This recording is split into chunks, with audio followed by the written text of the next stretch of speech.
All right. Well, back on for another live stream in which I'm speaking. I'm Inward Lane. And hopefully, what we'll be seeing this week, what I hope to be seeing is you. Although, as of right now, nobody's showing up in the chat room section, but that's okay. I've got some material that I'll be sharing, free game. In fact, that's what it's all about this week, free game. Hopefully, your week has been going well for you. My week, quite honestly, has been a little pedestrian. If I were to compare to previous weeks, this week has been, yeah, it's been like that. As for the month of February, it hasn't. It's been pedestrian. I mean, I've been earning money, but it's not really at the pace and clip that I'm used to earning. But that said, again, this one is free game. So if nobody comes in the chat room, I'm still going to share the information. Last week, I had Nola Grind, professional poker player, and also gig gap worker out of New Orleans. That's where you get the term Nola Grind from. Nola meaning New Orleans, Louisiana. And week before that, I was supposed to have someone on who was the reason why I actually looked into the ownership and operation of a sprinter slash cargo van and ended up where it was this conversation with folk like you. But anyway, so what I'm going to do is go into some things that I feel that will at least that may be of some use, some benefit to you. And I'll preface it by this.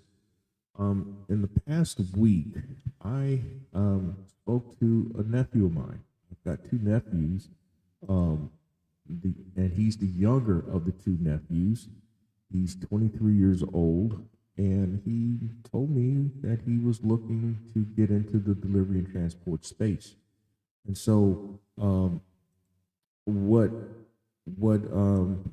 in the course of the conversation, I told him, well, he told me exactly what he was looking to do, and in the course of the conversation, he asked me about what type of vans that he should look into, and I suggested that what he do is look into a smaller van, particularly because of his market and again what he's doing, and build from there. It doesn't hurt starting small because hey, if it's a cash purchase with what he's looking at doing, with it being a cash purchase, he can always keep using that or use it as equity towards another purchase for a larger van. But because of that conversation and the thought of my talking to him, I want to start this off with a few reasons why why I would or would not buy a sprinter slash cargo van in 2025. Now, the reasons why, and I'm listing three on both sides. The reason why I would pursue buying a van is if I have a clearly defined objective. And what I mean by objective is what kind of work that I'll be doing with the van starting out. And I've mentioned on a number of occasions recently about how you need to know what you're doing with your van, because a lot of times you can buy something. That's what this is where some of the horror stories come in. You buy something, and then you got the van, and you don't know where to go. You don't know who to approach, where to go, but you've got this van, and oftentimes it could be that a cash purchase, or it could be a financed purchase. So, if you know what you want to do starting out, that certainly would help. And it's all right once you know exactly what you want to do to evolve into other kinds of work. But again, you need to know exactly what you want to do with the van. Now, if I were to relate personal experience, it's been well established here on the Gig Geezer channel. Back in 2022, mentioned how I met a young guy who had a smaller van. And in the course of the conversation, he told me that he was making about 8,000 a month. He said, and that he said he was making about 8,000 a month, and what he appeared to be doing primarily delivery and transport from his vehicle. I'm checking if other people are on the. I don't know what's going on here. I may need to put in a call to find out if people actually can hear what I'm doing here. But seeing people coming in, but people jumping right back out. But anyway,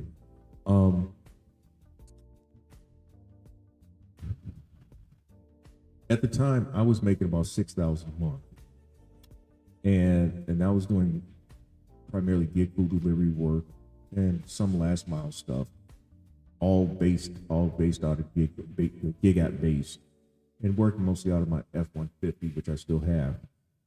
And I had bits and pieces of ideas on what I wanted to do.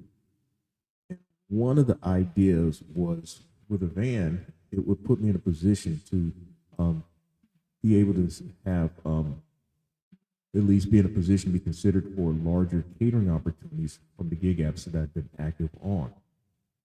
And what I didn't think about was back then and over time was how more people would be added on to those apps that I've been active on.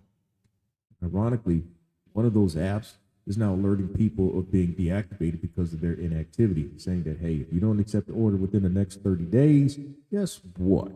We're going to deactivate you. And then the other app, at least in my market and based on what I've seen on my phone, I've rarely seen any opportunities over the last 6 months. So remember, your van is a versatile vehicle. And with it being a versatile vehicle, that means that while it may seem gaudy and unnecessary doing maybe just gig apps like DoorDash, Grubhub, Uber Eats, it can be something that's applicable in certain situations doing like an Instacart order, and definitely a plus doing certain catering apps. And at the same time, it gives you a leg up on doing certain last mile gig delivery app opportunities. And again, you're not actually limited to doing just delivery and transport with that van.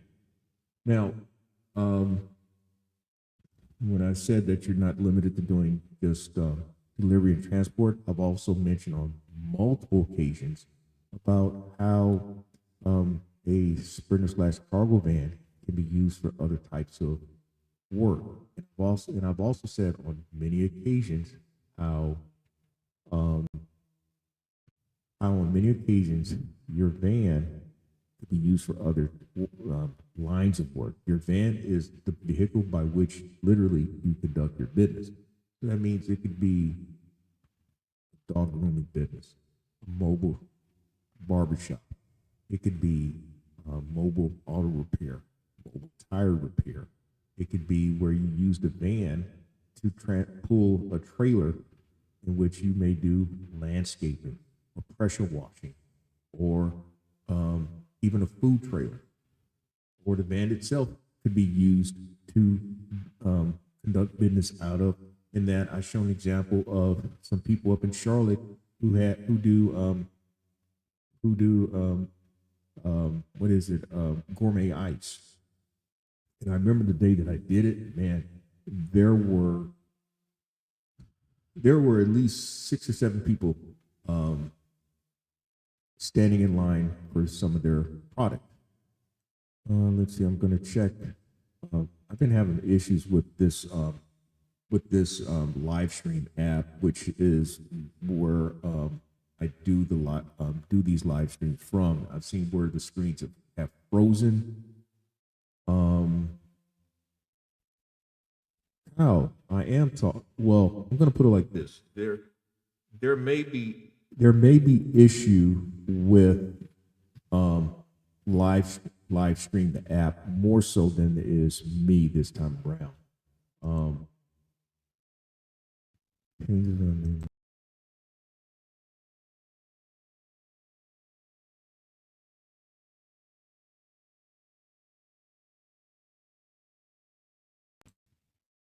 Okay. Hopefully you can hear me better. I mean, I've got the volume set a certain way, and it's worked for the past 3 months. So hopefully you can hear me. But anyway, I was going to go ahead on with finishing my thought about van. Now, the other thing that I think that so I mentioned about it's good if to get a van if you have a clearly defined objective with getting it. Another reason would be versatility.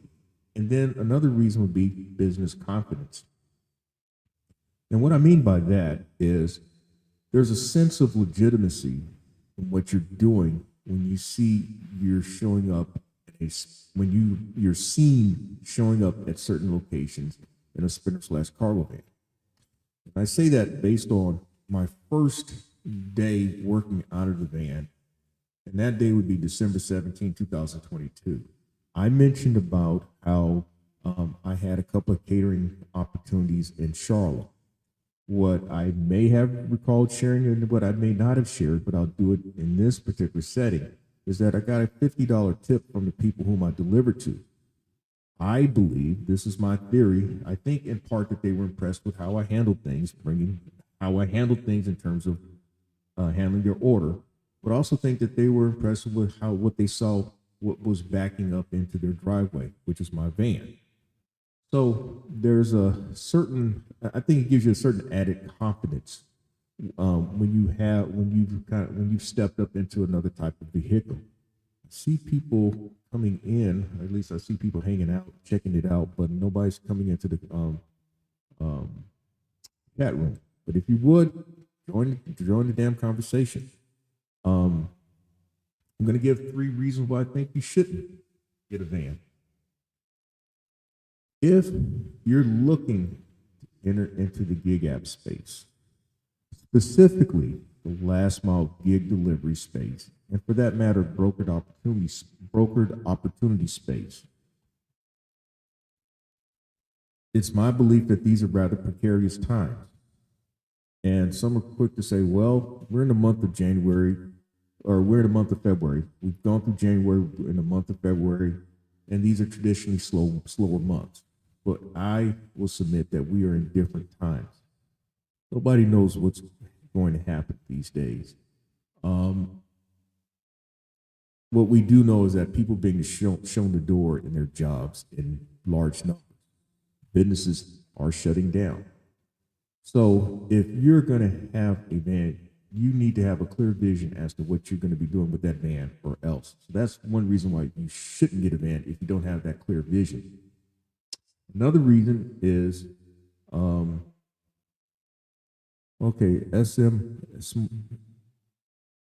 SM org, okay.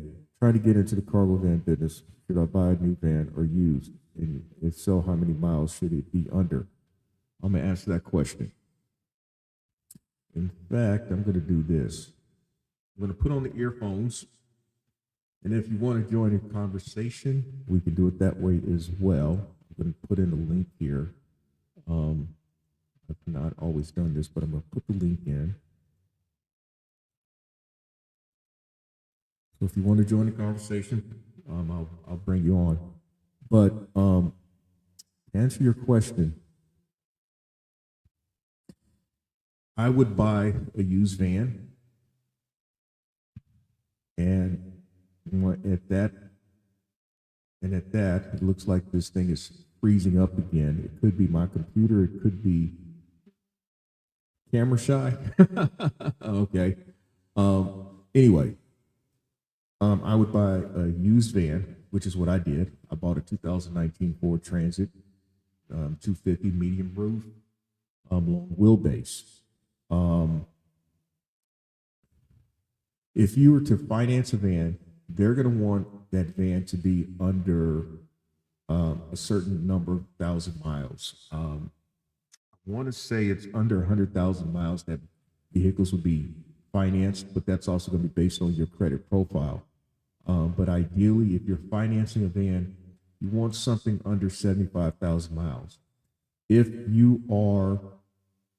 you are buying it outright, I would still say under 100,000 miles. The years can matter, but rule of thumb, I would say with a van, you want something probably no more than this is just me talking though, and this is because I'm always doing stuff up under my van. I'm up under my van, and I do a lot of my maintenance. I think I believe that if you can find something that's 5 or 6 model years or newer and under 100,000 miles, that can give you a good start with your business, at least what your business pursuit may be. Again, I don't use the term cargo van business because it's what you do with your van is your business. Your van is just merely the vehicle by which you conduct your business. Okay, Jimmy Jerome. You watched clips from all the time from Orlando. Hey man, thanks. I haven't been in Orlando and been through Orlando in a long time. Personally, like about 25 years.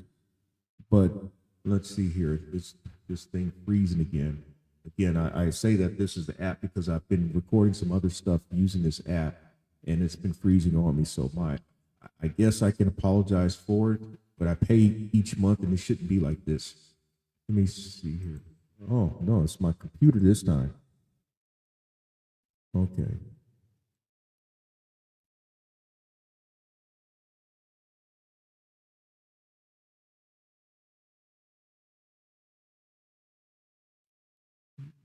Okay, my apologies. I hope you can see me talking and the screen's not.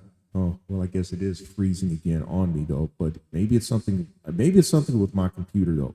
But anyway, the answer to the question is: can a MC number mature even not using? Yeah, absolutely. It's a matter.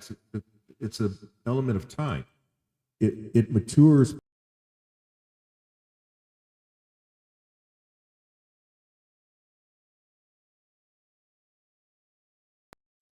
My apologies there, but your your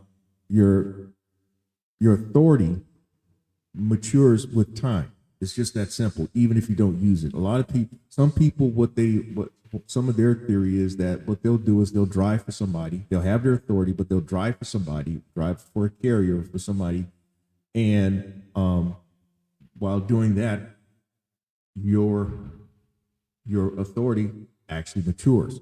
Now, personally, when I got my van in December 2022, I applied for my authority in January 2023, and it was only then that I found out that it does not become active for another 21 days.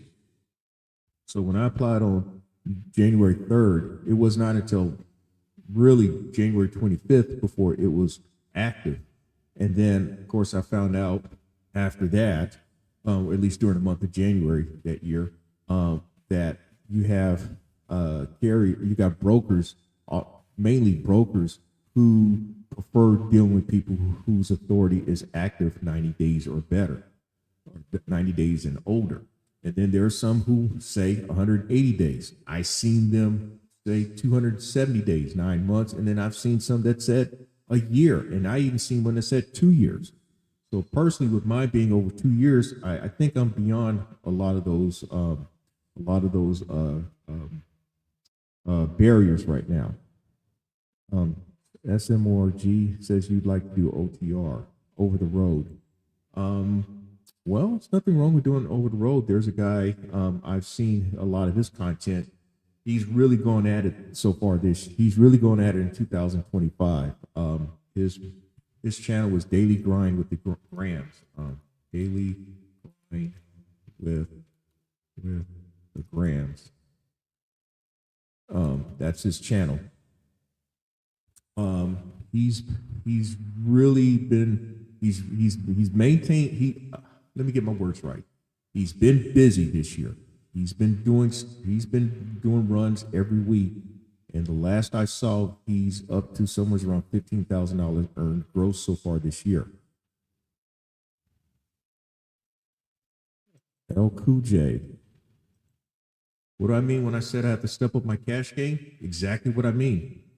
Um, I have always I've said for some time that there's 4 facets to my business operation. One of them is cash gain. And what I mean by that is whatever that's business that is earned by cash, where you earn your money by cash.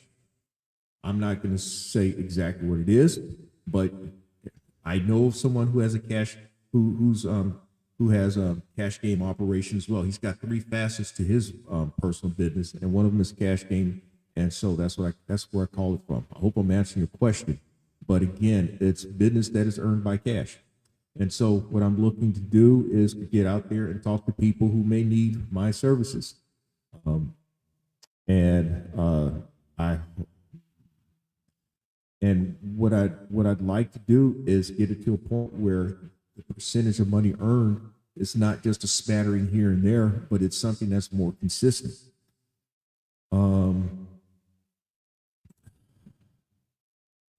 I just mentioned, I just in the onset talked about, I spent about 15 minutes talking about getting a van, reasons why you should or shouldn't get a van. But you're asking then, I guess, for the purpose of delivery and transport, um, is it a good time to do delivery and transport with the van?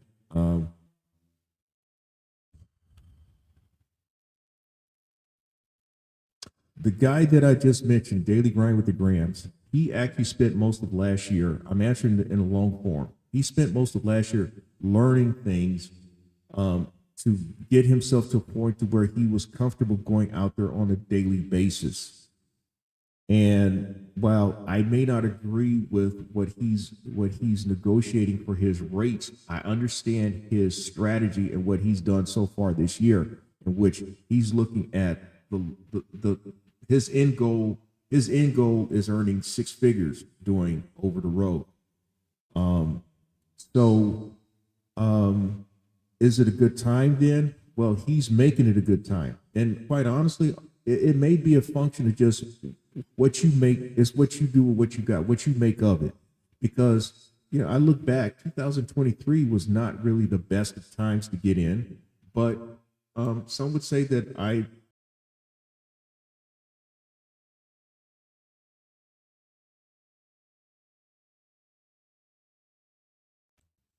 keep having to reset because I see where the app is freezing on me, and that's not fun.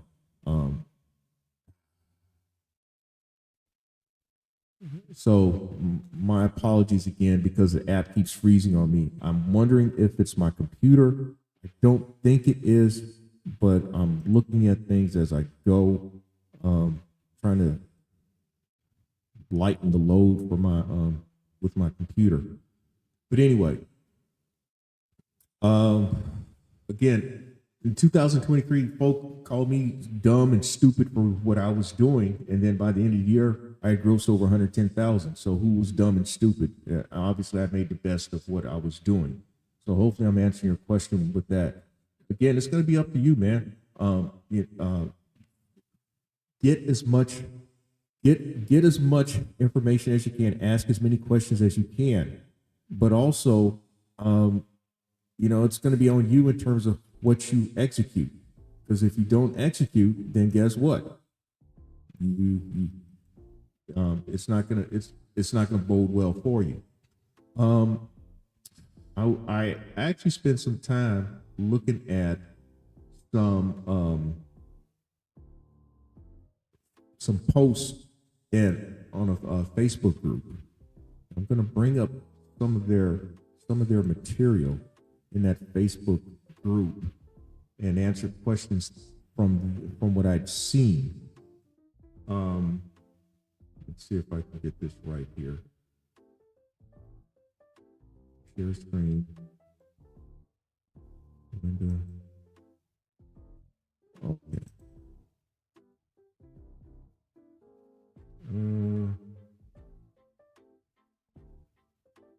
Okay.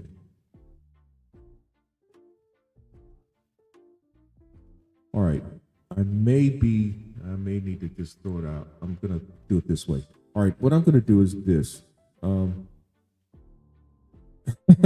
speak well like the 44th president. It's very, very inspiring. Thanks, man. What are the best ways to get load boards or dispatchers? I'm going to answer that question.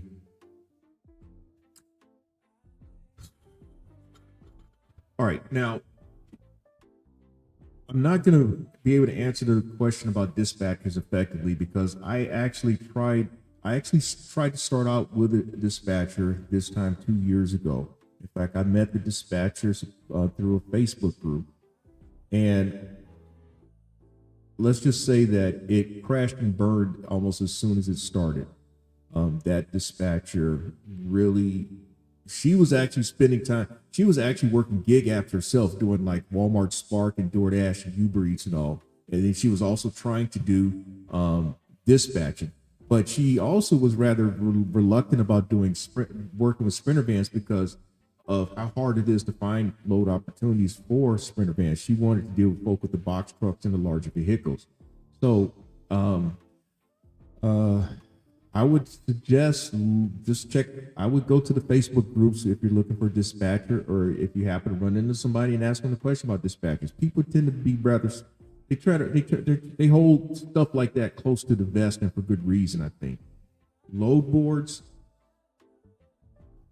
I mean, the predominant load board out there are load boards are DAT and Selectus, but you got to pay for those.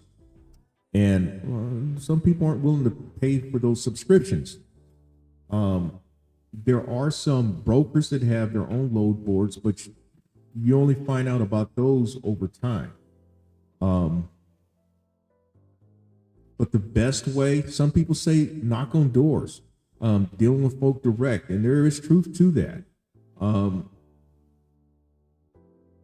There's also the gig apps, as I've mentioned in the past. But that's one part of my business operations, working the last mile gig apps. But I believe that the last mile gig apps, there are opportunities and there are not opportunities. It's just like anything else. I mean, I shared back in December that I had a run to Dallas from here in South Carolina, and I earned $2,750 on that opportunity. So, and then I can give another example of run. Actually, it was a load board based opportunity. Just this past weekend, I had a run up to Charlotte, and that's one that I'd done before. I managed to negotiate up to get it to 500. So for me, it was a net of a $95 run, 95-mile run, and this was based on a load board opportunity. Got somebody in here saying hello, everyone. Hello, thanks for coming through here. Got Bert. Where's Ernie? Anyway, what I was going to do was talk about what I saw from one of the discussion boards. I'm going to read exactly where it came from. It's out of Facebook, and then kind of talk from there. One person said, on average, what do you think you made your first year doing delivery and transport or working over the road? Personally, I don't do over the road. In fact, I've been very very open about not doing over the road. My goal was to do regional stuff. In fact, that's another thing. If you get your van, you have to know exactly where you want to do. Do you want to do exactly over the road? Are you okay with being out there for days at a time?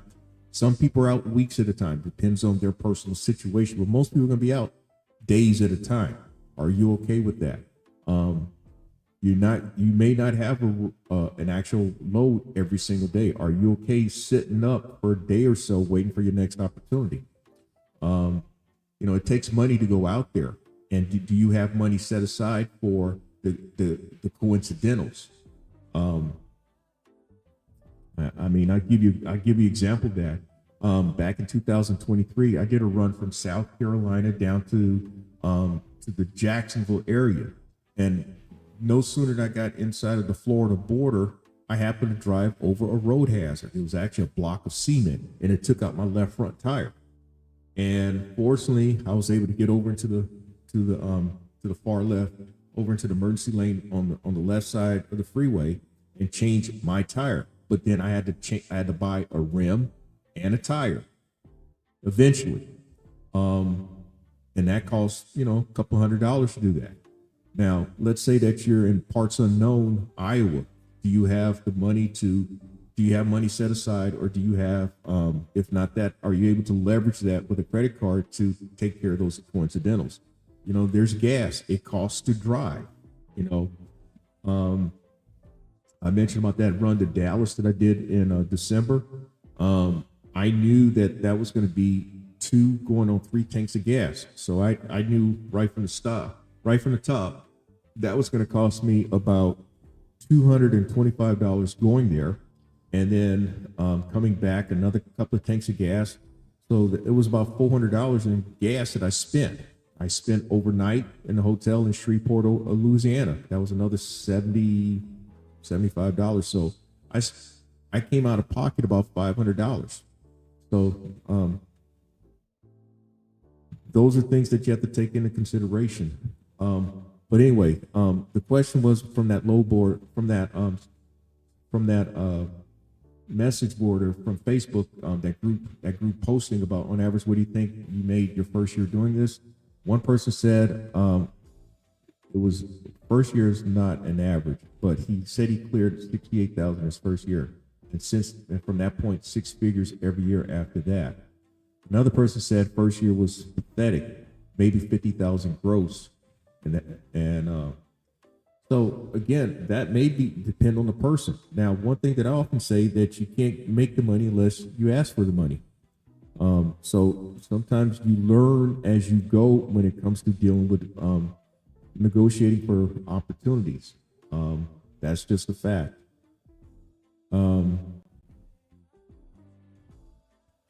Another question that I noticed that I pulled from these things.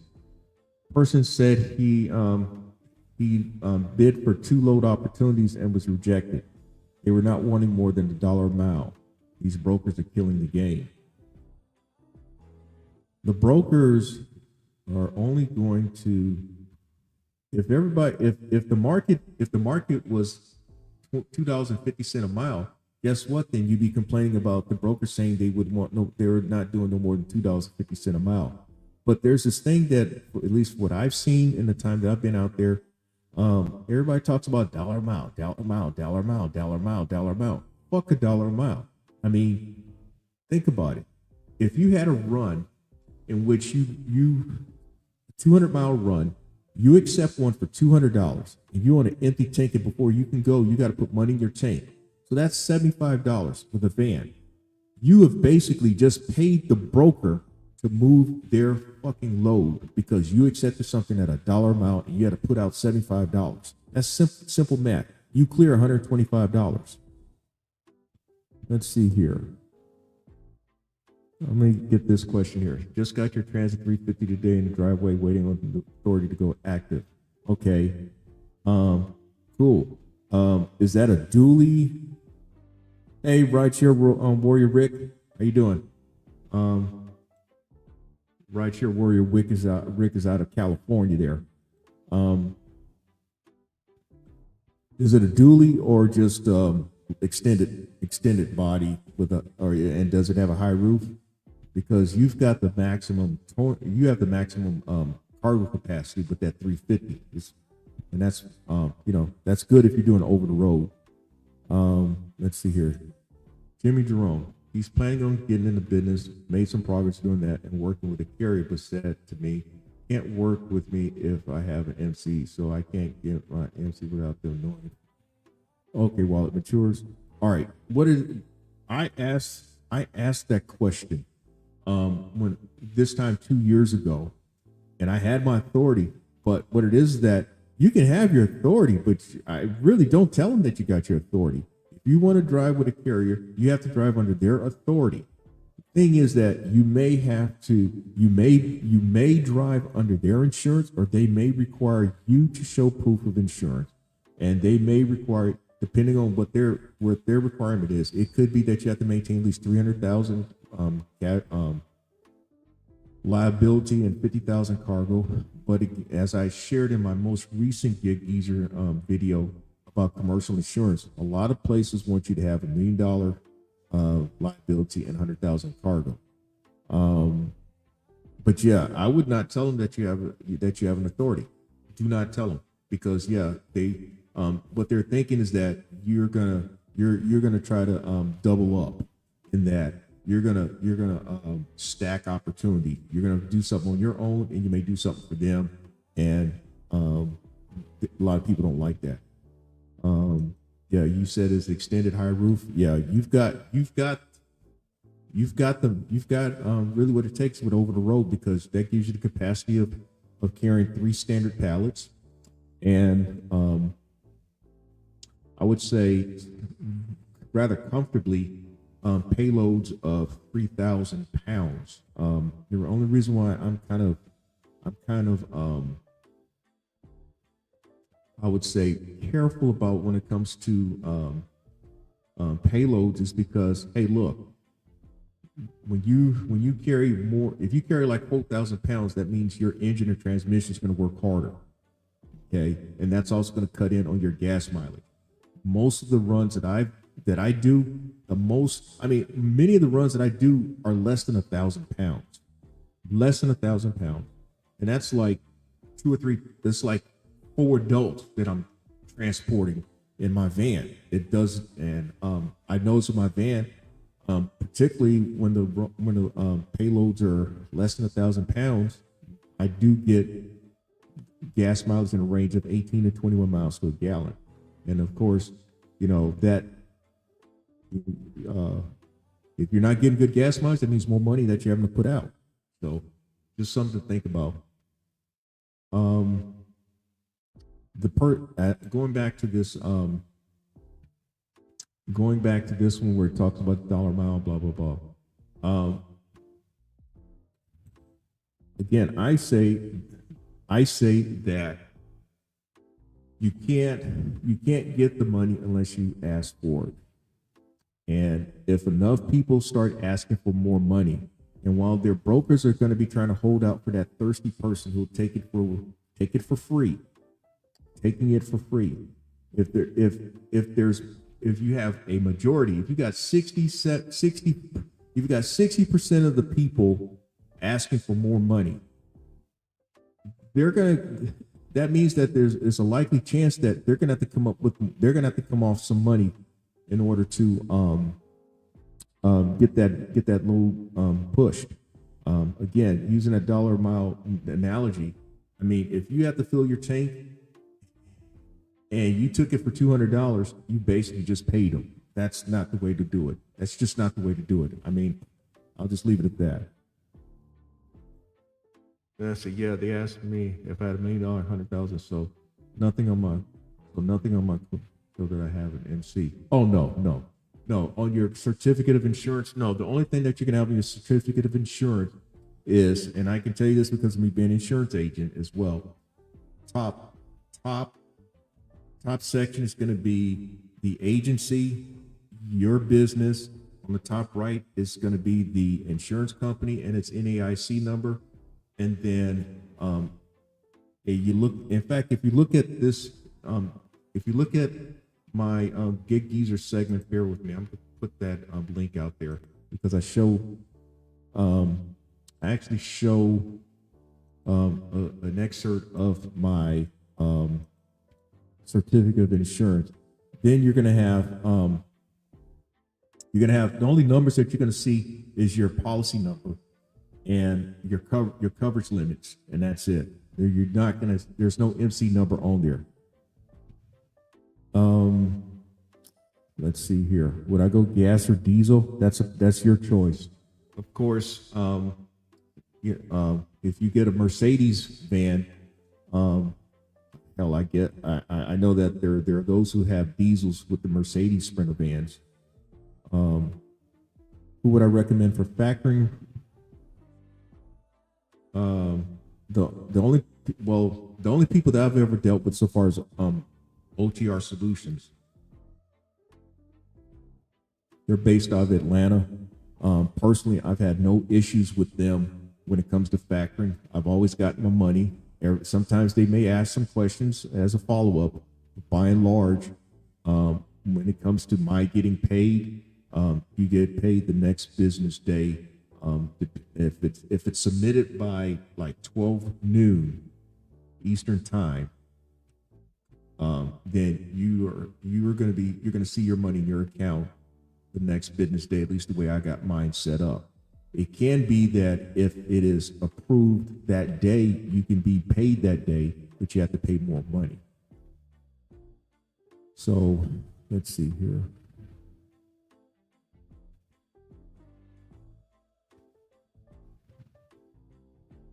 I'm looking at another one of these things here.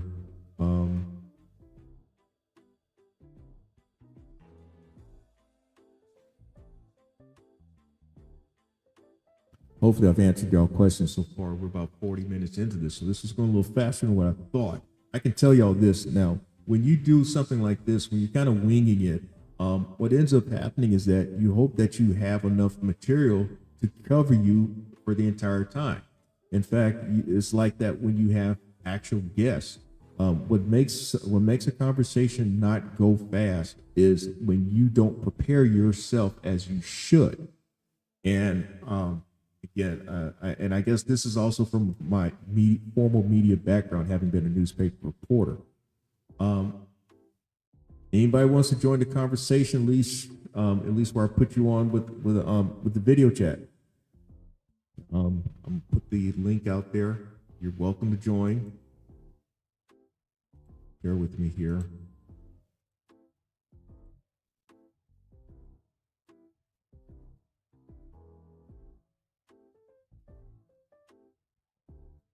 Okay. Do this here. Do this. Anyway. In fact, while I'm at it, I'm going to go over that information again that I mentioned with the since you asked, someone asked about the certificate of insurance. This is something. Actually, I'm going to do it like this. One of the things that I've done that's helped me a lot of times when I've dealt with brokers and trying to get certain things done. It's kind of crazy how you're doing stuff while you're driving. Maybe this is not the best thing to say, but take it for what it's worth. On my phone, I have certain things already accessible. In that, I have a copy of my certificate of insurance. I have a copy of my MC. We got here David. All right, man. I'm bringing you on here very shortly. I have a copy of my MC letter. I have a copy of my insurance card just in case. Always accessible. My TWIC card and my TSA certifications. So, David, I got you. I want to answer JT's question. Have I considered looking for local contracts in my area? Well, I'll put it like this. With my cash gain, yes. With delivery and transport, no. David, my man, thanks for joining the damn conversation. Hey, how you doing, Geezer? I'm doing all right, man. Thanks. You're making my day coming on. For sure, man. I really appreciate you. Yeah, man, I had a couple of different times, man. I had probably tried to reach out to you, and you told me this is probably like the best time to reach out. I did? Okay. Yes, sir. In the comments, this is Reich A Trey or 83 RIGCH 83 with Bert. Yeah. Okay. Ernie. Okay. But yeah, man. First, I just want to thank you so much for chopping it up with us. Because from everything I've seen, you know, there's so many different pitfalls that you can run into Yes, that's true. out here, and I think that's what you know. A lot of people, they want to get started, but not only do they want to get started, they want to be successful. Right. So, Right. me myself, I'm trying to hit the ground running. Right. Um, and just a lot of different questions that I have for you. Some of them have already been answered Oh, today. good. Good. So I really appreciate that.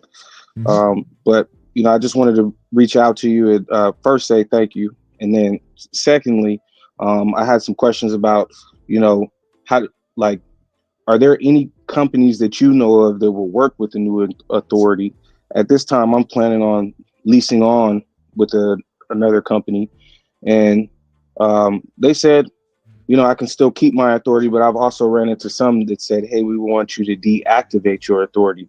And in my opinion, that just kind of goes against the grain of what we're trying to accomplish, which Right. is, you know, aging your authority to where you can have more control Hmm. and work directly with the brokers per se. Right. Right. Well, again, this time it was this time 2 years ago when I dealt with those type of questions. Um, but I did not. Ultimately, I didn't sign on with a carrier. Maybe you can say that I was just being stubborn, but also in my situation, I was earning money with the gig apps. Okay, and that helped me make the transition. Um, but I'm thinking that you can, is if they don't know about your authority, then they can't tell you to deactivate your authority. You follow me? Yes, sir. Yes, sir. What they don't know can't hurt them. What they don't know can't hurt you. So I wouldn't come in telling them that. That's a gray area, but that's just me thinking this thing through 2 years later now. Um, but you want to get out there, and I maybe I'm not the person to answer the question about driving with a carrier, because here's the thing: if you drive with a carrier, I've seen people get their heads taken off already. There's one guy who has a channel out there. He's driving for someone, and they take 22% off the top. Another guy that I spoke to a few months ago, he said they're taking 30% off the top. Can you live on for that? If you earn $700, they're taking 210 before you see anything.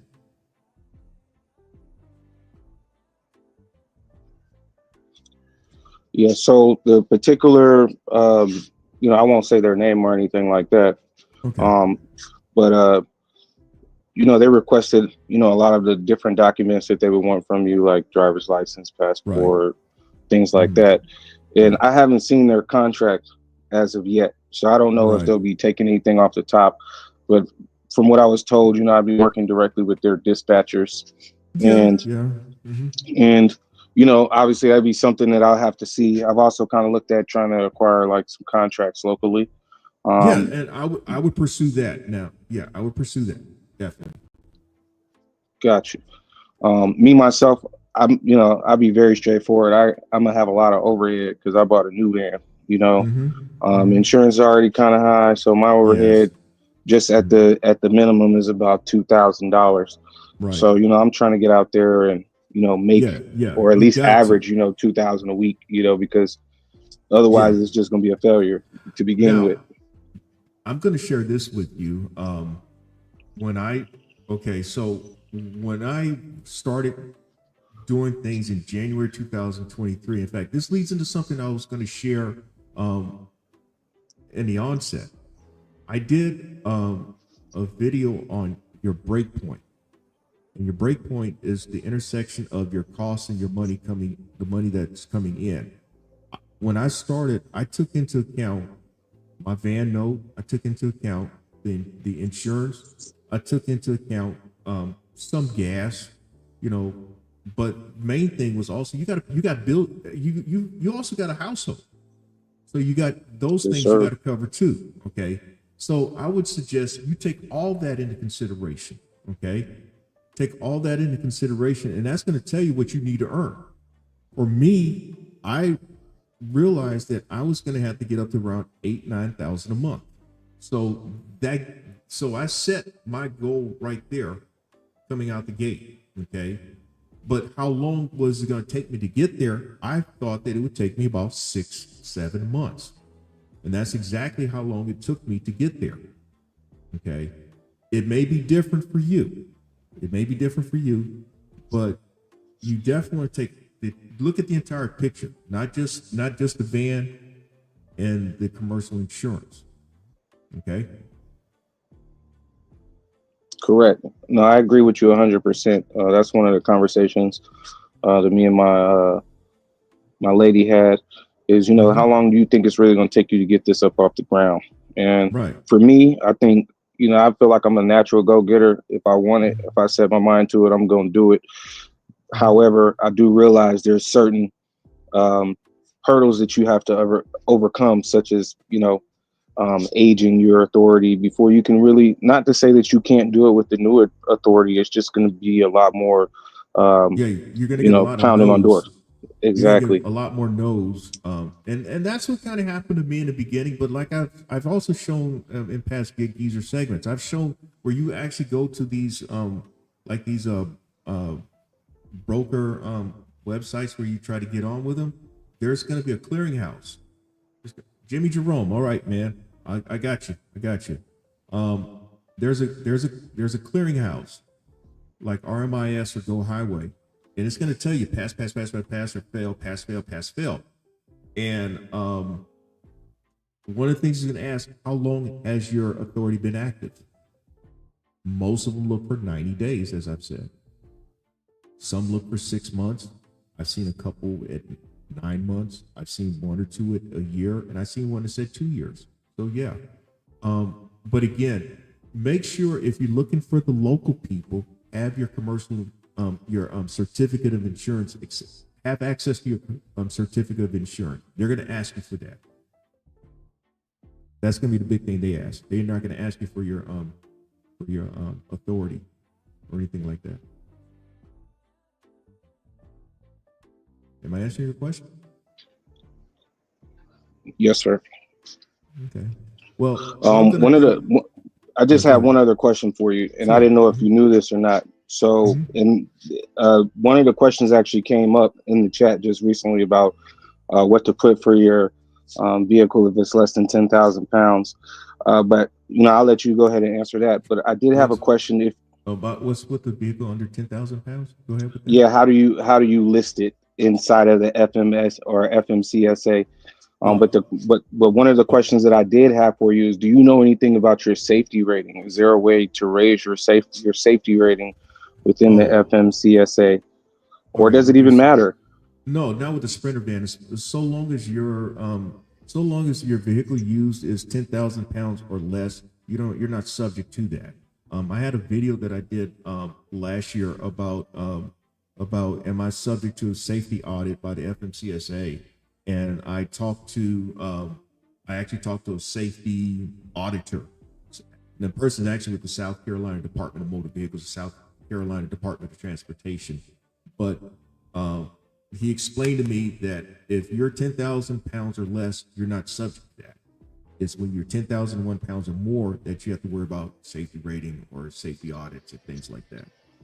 Okay. I wasn't sure because I would imagine that that's probably one of the things, or in my mind, I would think that's one of the things that the brokers are looking at. How is your safety rating? And I didn't know if that would be something that would improve odds, especially having a newer authority. Well, I'm not gonna say it's not a non-issue, but if you had an accident or something like that, yeah, it may show up. But by and large, you kind of operate under the radar when you have a Sprinter van. That's one of the kind of advantages. You don't have to worry about electronic logging device.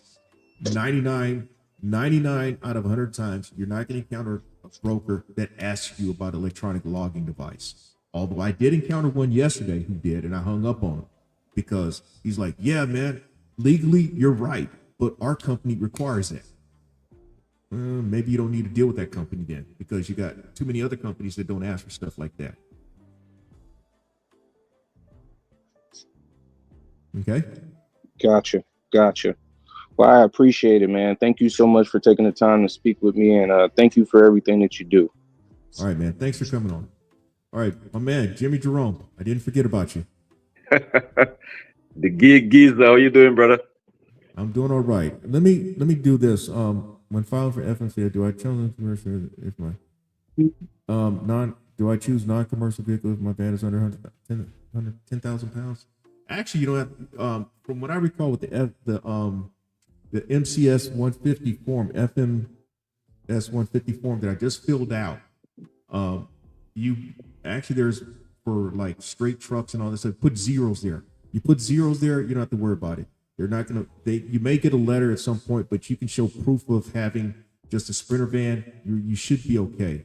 That's just from my personal experience. But my man, Jimmy Jerome, go ahead. Yes, sir. What's up, man? How you doing? Good night. I'm doing fine. Thanks for joining the conversation. You're helping making the night go. Absolutely, man. As the other gentleman said, man, I really appreciate what you do. You know, I watch you. As I said before, watch your clips all the time, and and feel inspired and thing, and just absorb as much information I can from what you put out there. You know. So I wanted to ask you, what do you think about people who is in the business and selling information to people who want to get on into the business? I mean, do you think it's a negative? Are you okay with that or so? I mean, if you want to stay out of that, I mean, it's fine also. You know what I mean? I'm not pausing. It's just that this person here, Jerry Trucking. Thanks for coming on. I'm glad to see you come through here. Bonsoir. She's a French speaking origin, so I had to do that. But I will say this. My queen actually suggested that I do charge people. She's like, hey man, what you have to offer is valuable. You should charge folk, but I've yet to do that, man. Right. And it's not that I'm trying to be all noble and pure or puritanical or anything like that. I take a lot of responsibility with what I put out there. Right. I've shared this before. I take a lot of responsibility, and I'm not going to try to give somebody bad information. I'm just not. And the unfortunate thing about that is that you've got folk who, it's their prerogative that they do. I'm not mad at them. I just have an issue when people put out a bunch of bullshit. Right.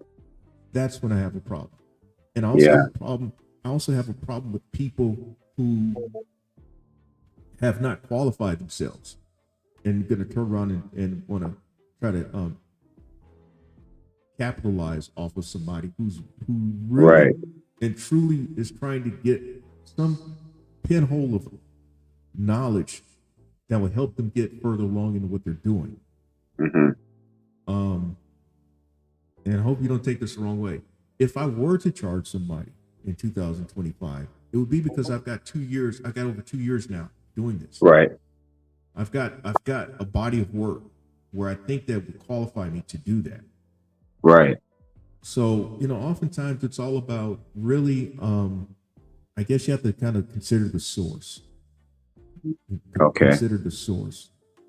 I've had people to tell me I know what the fuck I was talking about. And that's their prerogative. But yeah, I also say this: time will prove whether I know what I'm talking about or not. Yeah. I'm not against people, offering the help for money. But I just feel like there's instances where I see people asking for $5,000 and stuff, you know what I mean? And I was like, wow. I mean, when you get into the game, if you really establish yourself, I guess you could make a lot of money. But I just feel, somebody who want to start it up and, the purchase price for the classes and stuff is like all this money. I just find it's crazy. Mm-hmm. Yeah.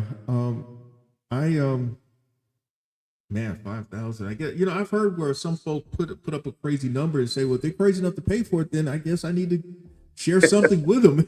Right. But again, I often give this example, man. I talk about, I've spoken of my bowling, my background with bowling, in which I bowl at the regional pro level. There's a guy named Cleo Hicks that spent a lot of time with me when I was a hard-headed teenager, Yeah. mainly my teenager years. And, Cleo didn't charge me. He spent a lot of time with me. Did he tell me everything that he know? No. But when I finally listened to him, Right. I was able to, he was able to see himself, for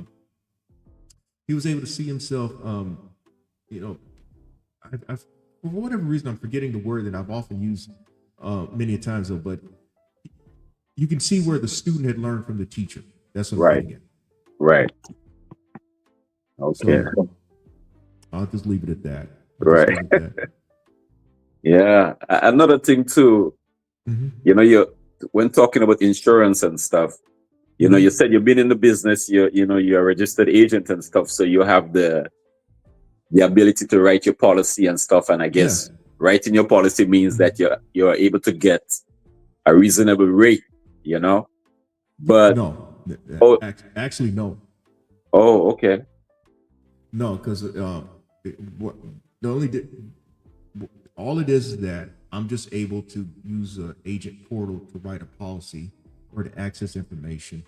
I'm Oh, just as much of a consumer as you are. okay. Yeah.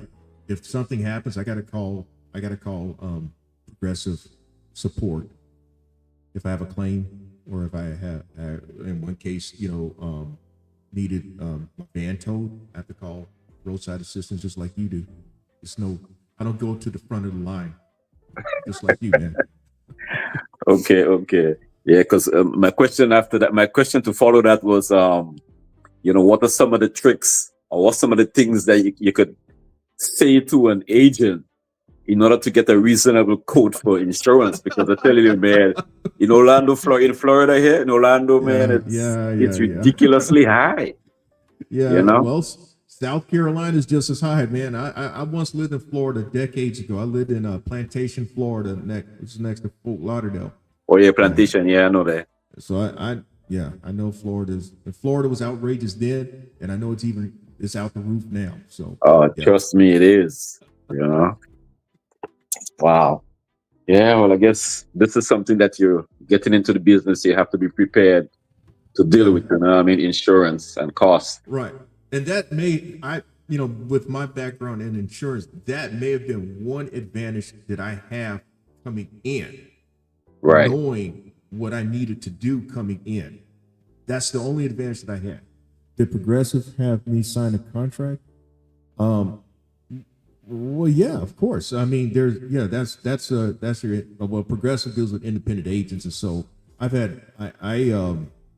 been contracting with Progressive since 2017. So Geico insurance is cheaper than Progressive. It may be, but that's starting out. But I do know that traditionally Geico's renewals put you in a position where you probably have to start looking at another carrier. So wow. That's the thing about a lot of these other insurance companies that they may be called disruptors. But I'm not advocating one particular place though. All right. I'm not just because I'm contracted with Progressive doesn't mean that I'm the shield for them. No. Right. If there's another place that can handle things for me,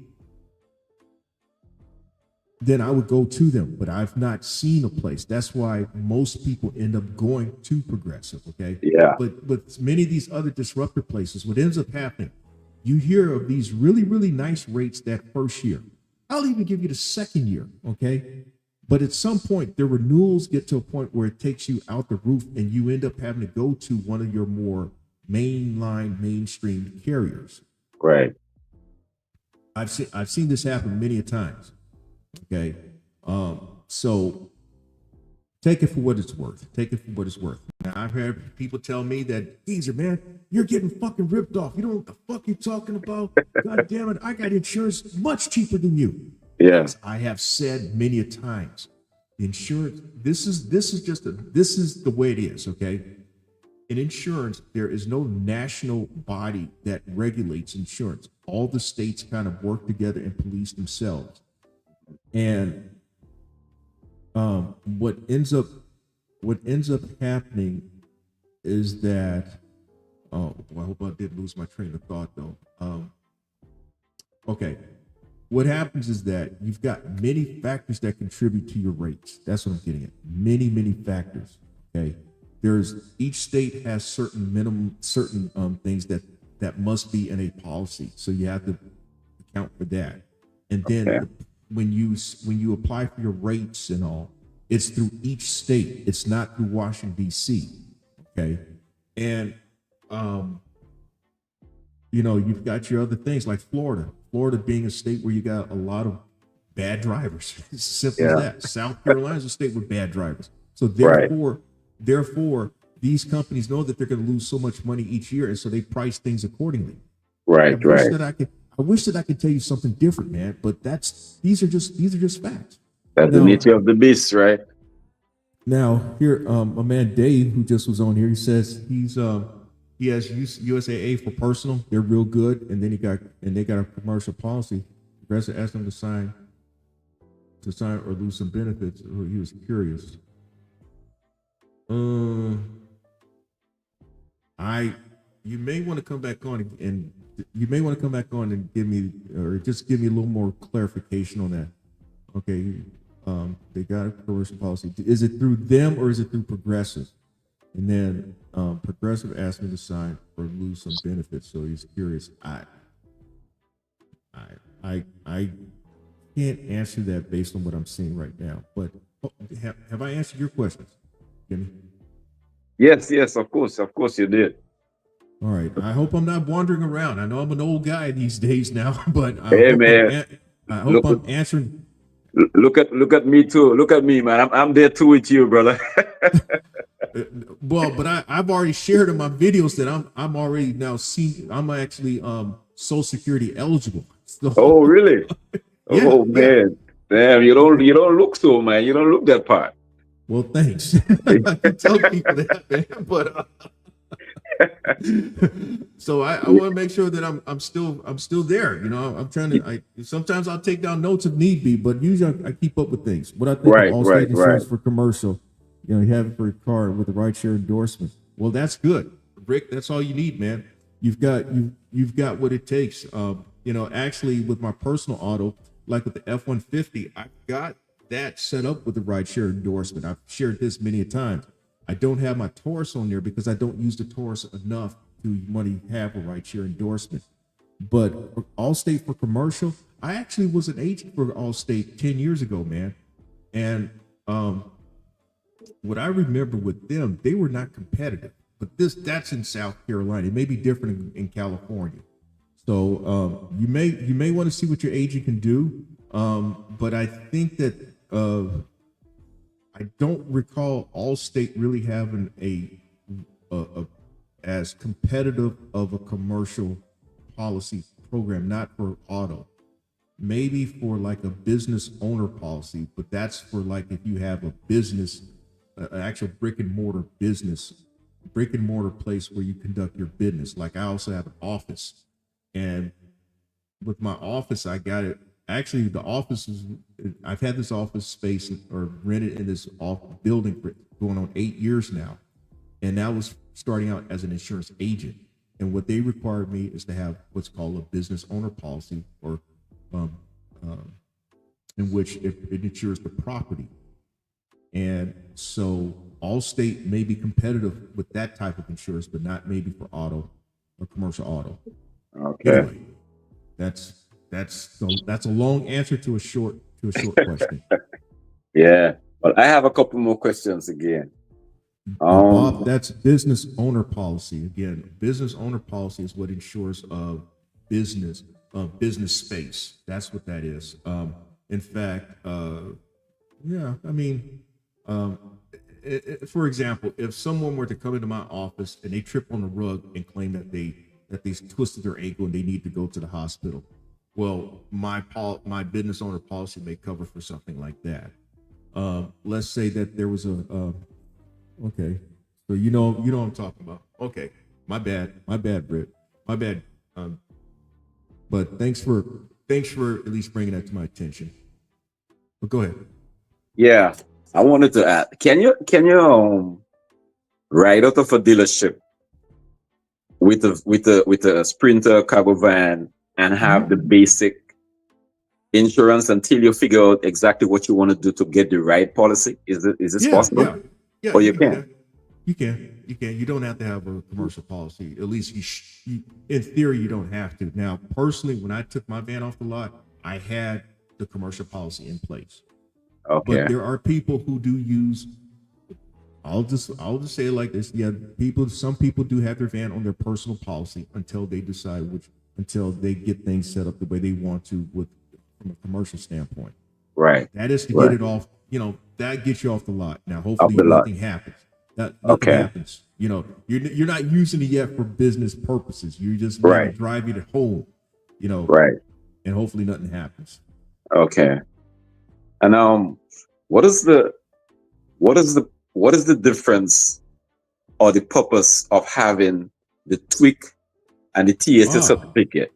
Because I recently got my TWIC card, but I always hear you mention about also the TSA certificate and thing too. So I thought the TWIC card could have done both jobs or so. Well, TWIC is nothing more than TWIC is the ID or the thing that puts you in the database. Okay. That gives you, I'm not going to say it's like a form of clearance, so to speak. And the reason why I say it's a form of clearance because I may have shared this with an opportunity I did back in July, where I went to a port in Wilmington, North Carolina. In fact, I showed a picture of my TWIC card. But this is you did. Yeah, that's my TWIC card. Okay, and in order to get past the gate, I had to show my TWIC card. Right. Okay. Now, the TSA 9 certification is nothing more than like you being certified with understanding protocol, with being in secured areas. That's just a very general way of explaining things. You look at the slideshow and then you answer 10 questions. Hopefully, you answer 7 or more correctly. Okay. It talks about like if you see packages that are open, what do? You contact the person who is responsible for those things. If you accessible areas where areas that should not be accessible to the public, there's certain protocols for that. That's what the TSA certification is all about. It's just saying it's certifying you that you understand these protocols. Oh. And then what happens is that brokers will say on certain opportunities, they want you to have both TWIC and be TSA certified. Okay. Yeah. Well, I'm trying to put all my ducks in a row here, man, because I've been working with a moving company, a furniture rental company for 19 years since I came in. Okay. Yeah. And I recently, got separated from them because I did surgery on my left hand, and I'm not able to go back to work yet. I'm not able to go back to work 100%. So they had to make a decision on that. So, and I said to myself, you know what? I don't think I want to work for anybody anymore. I want to do my own thing, So I'm just lining up all the ducks and thing. And when I get to 100% or 80, 90%, then I could, do my thing, get my van and do OTR, whatever it takes, Right. Well, I understand that. And, you'll know what you need to do. This is the funny thing about we always tell folk to get, try to get all your ducks in a row. But do you always have everything together when you really make that decision, you push that button? True. Not always. True. In fact, admittedly, I didn't know everything when I got the van. I just I knew that there were certain things that I wanted to do. And I kind of added at it as I went. And Right. when I mentioned earlier about that 6 months, it took me. I knew it would take me about 6 months to where I kind of I would build money up to the level where I reached that break point. Right. I just you know, I just kind of I knew that there were these things that I was going to do. There was no cookie cutter formula in how I was going to get there, but Right. I got there. Right. And, Right. and it just so happened too that I documented a lot of that along the way on this channel. So Yeah. yeah, yeah. I Yeah. guess for every success story, there's always a failure, and you know, you just hope that you just want to be among those who are part of that success story. But again, all I'm saying is that it's not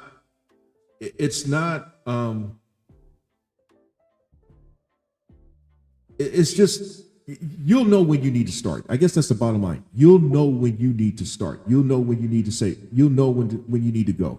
That's Right. what I'm Right. Right. Yeah, I guess know. you have to get out there, and then, as you say, there might be bumps in the road, you know what I mean? But you learn as you go.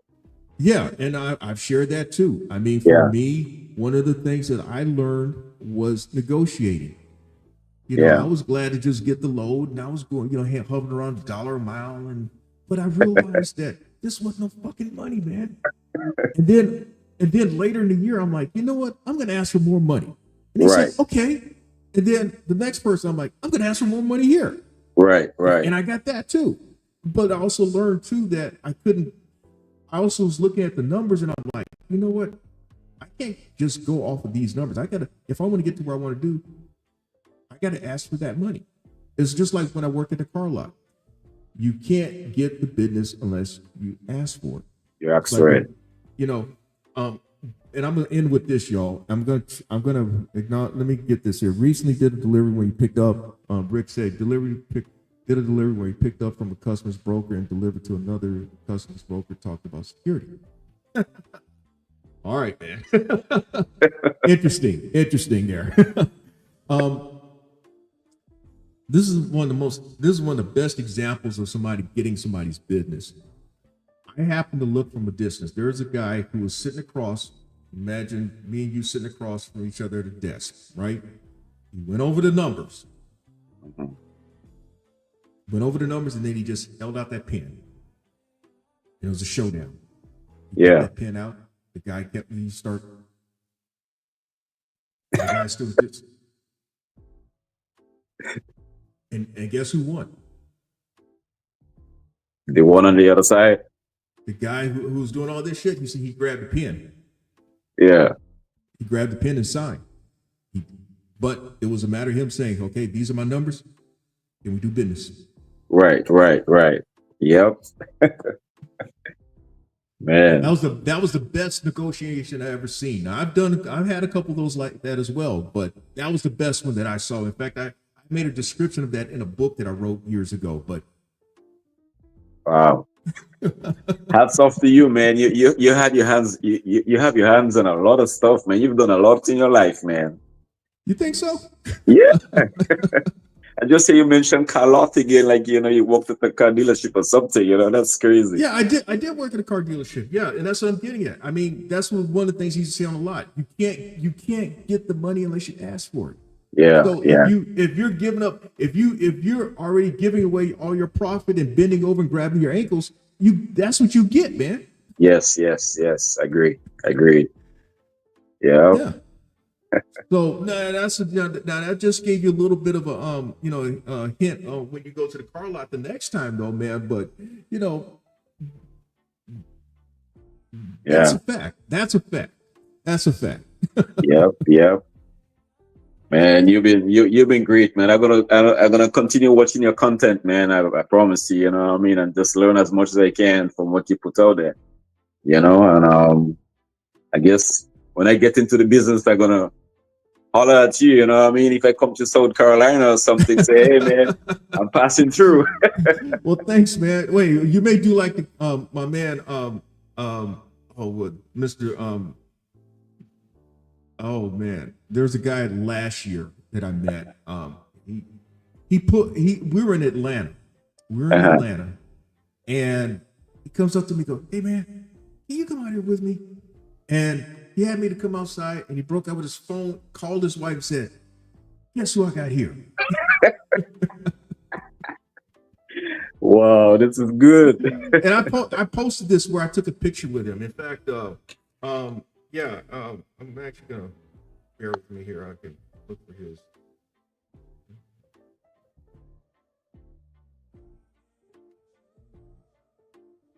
Oh, damn it! I don't have his number. But anyway, his Yeah.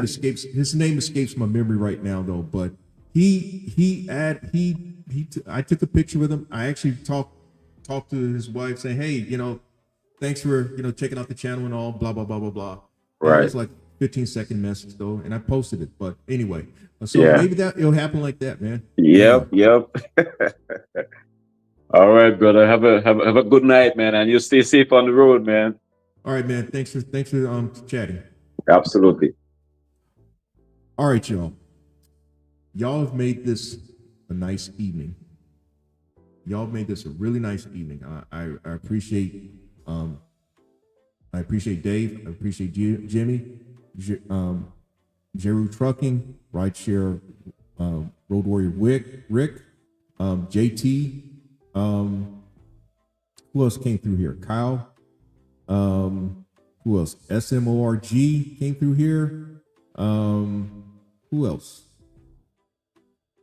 L Cool J. All y'all, thanks for coming through here. Y'all made this damn conversation a lively one. And so I don't have any guests lined up for next week yet. Then again, we may just do something like this next week again. So what I'm gonna do is it's getting to geezer time where I don't drink warm milk or anything like that, but it's time for the geezer to hit the bed and start for another day tomorrow. Hopefully the rest of your week is successful. And again, thanks for joining the damn conversation. I'm speaking and I'm in Wood Lane.